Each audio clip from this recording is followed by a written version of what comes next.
Ukraine और रूस के बीच 2.5 साल से जंग जारी है, जो थमने का नाम नहीं ले रही। हालांकि कीव और मॉस्को दोनों इस जंग को खत्म करना चाहते हैं, लेकिन रूसी राष्ट्रपति पुतिन और यूक्रेनी राष्ट्रपति जेलेंस्की दोनों की अपनी अपनी शर्तें हैं, जिस पर वो इस युद्ध को समाप्त करना चाहते हैं। यानी दोनों में से कोई भी 1 इंच भी झुकने के लिए तैयार नहीं है और एक दूसरे के खिलाफ मोर्चा खोले हुए है। इस जंग में अब तक हजारों लोगों की मौत हो चुकी है, जबकि दोनों ही देशों को अरबों खरबों की संपत्ति का नुकसान हो चुका है और लगातार हो भी रहा है। रूस यूक्रेन जंग की शुरुआत फरवरी 2022 में उस वक्त हुई थी, जब रूस ने यूक्रेन पर आक्रमण कर उसके अधिक हिस्से पर तेजी से कब्जा करना शुरू कर दिया। वर्ल्ड वॉर सेकंड के बाद यूरोप में इसे अब तक सबसे बड़ा संघर्ष माना जा रहा है, जिसमें हजारों की संख्या में लोगों की मौत हुई है। मरने वालों में शरणार्थी भी शामिल है। रूस ने यूक्रेन के क्रीमिया पर कब्जा कर उसे अपने में मिला लिया है। डोनबास युद्ध में यूक्रेनी सेना से लड़ने वाले रूस समर्थक अलगाववादियों को समर्थन मिल रहा है। साथ ही मॉस्को तेजी से पूर्वी यूक्रेन में आगे बढ़ रहा है, जबकि कीव रूस के कुर्स्क क्षेत्र के बड़े हिस्से पर अब तक कब्जा कर चुका है। यूक्रेन की सेना ने रूस की पश्चिमी सीमा पर में घुसपैठ कर कुर्क प्रांत के करीब 1000 किलोमीटर क्षेत्र को अपने कब्जे में ले लिया। इस बीच पुतिन की सेना ने अपने इलाके से यूक्रेनी सैनिकों को खदेड़ने के लिए अपनी कार्रवाई तेज कर दी है। रूस यूक्रेन संघर्ष लंबे समय तक खींचे जाने की वजह से पूरी दुनिया प्रभावित हुई है।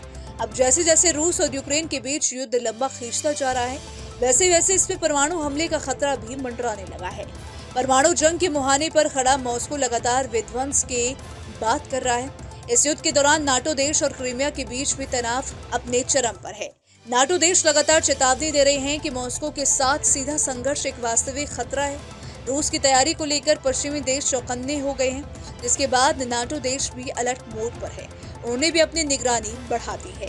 ताजा रिपोर्ट के मुताबिक रूस के पास दुनिया के किसी भी अन्य देशों के मुकाबले में ज्यादा परमाणु हथियार हैं।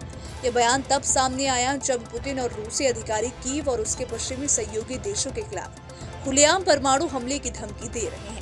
रूसी विदेश मंत्री ने एक बार फिर चेतावनी देते हुए कहा कि मॉस्को के परमाणु हथियार किसी भी तरह के युद्ध के लिए तैयार हैं।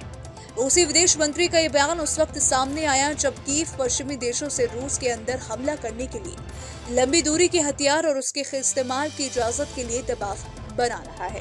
राष्ट्रपति जेलेंस्की ने कहा कि फिलहाल उसे संयुक्त राज्य अमेरिका और ब्रिटेन ने मॉस्को के खिलाफ लंबी दूरी के हथियारों के लिए इस्तेमाल की अनुमति नहीं दी है, क्योंकि उन्हें आशंका है कि ऐसा करना संघर्ष और बढ़ सकता है। हालांकि जेलेंस्की ने अभी भी उम्मीद नहीं छोड़ी है और इसके लिए लगातार सक्रिय है।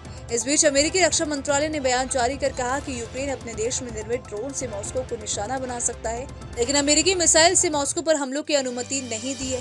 अमेरिका और पश्चिमी देशों के बीच लंबी दूरी के हथियारों को लेकर हिचकिचाहट के बीच राष्ट्रपति पुतिन ने बड़ी चेतावनी दी है। पुतिन ने साफ साफ कहा है कि अगर अमेरिका और उसके सहयोगी नाटो देश यूक्रेन को लंबी दूरी के हथियारों का इस्तेमाल करने की अनुमति देते हैं, तो रूस उनके साथ भी जंग करेगा।